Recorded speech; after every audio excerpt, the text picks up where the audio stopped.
Can we talk about Jesus for a second? Lately, I've been a bit troubled about something.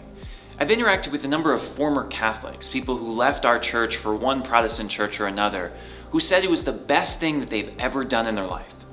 Why? Because they found Jesus in their new church.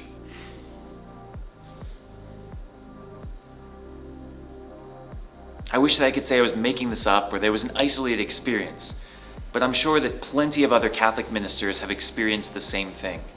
People are leaving our church to find Jesus.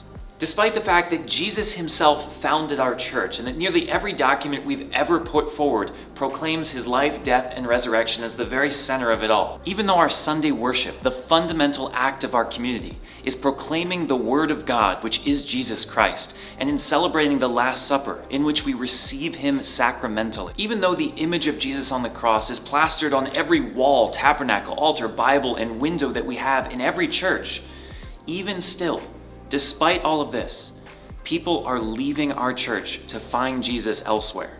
And in one sense, great. I would much rather people be in love with Jesus Christ in a Protestant church than wasting away in a Catholic church.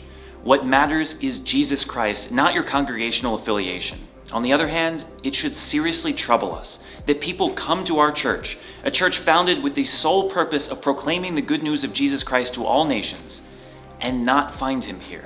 And I wonder, why is that? When it seems so apparent to some of us, when he is the very reason that so many of us became and remain Catholic, that so many others seem to miss him entirely. My answer? It's because we don't talk about Jesus. I mean, sure, we say his name plenty in this church. We say prayers to him. But how often does his name pass our lips in social conversations?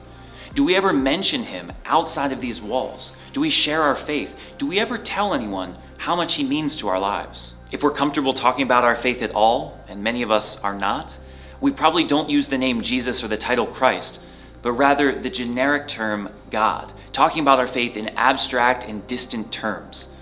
And you know how I feel about that. We don't talk about a personal God, the image of the invisible God, a God with a face and a personality and a lived experience, a God that can be seen and heard and touched.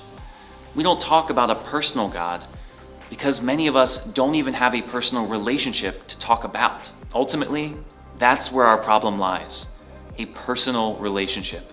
Because God is more than a concept or a good feeling. God is a person who lived, a person who knows our names, a person who talks, a person who loves us and wants us to love him back. But Brother Casey, you say, that's Protestant language. They talk about having a personal relationship with Jesus, not us. You're right. Protestants do use that language more than we do. Because Protestants are much more likely to identify themselves as Christian first and their denomination second, to show greater allegiance to Jesus Christ and his mission rather than the institution that maintains it. And we wonder how longtime Catholics can leave our church and find Jesus in theirs. Protestants may use that language more than we do, but it's not a Protestant concept. It's the very essence of what it means to be a Christian. Being Catholic is not about the Pope or speaking Latin or beautiful churches or even the sacraments. None of those things matter one bit, not even the sacraments, if Jesus Christ is not the center of everything we do, if we don't show up to church with a personal relationship with the one who saves. As Pope Francis reminded us in his apostolic exhortation, The Joy of the Gospel, this is not something required just of priests and religious, but of all of us.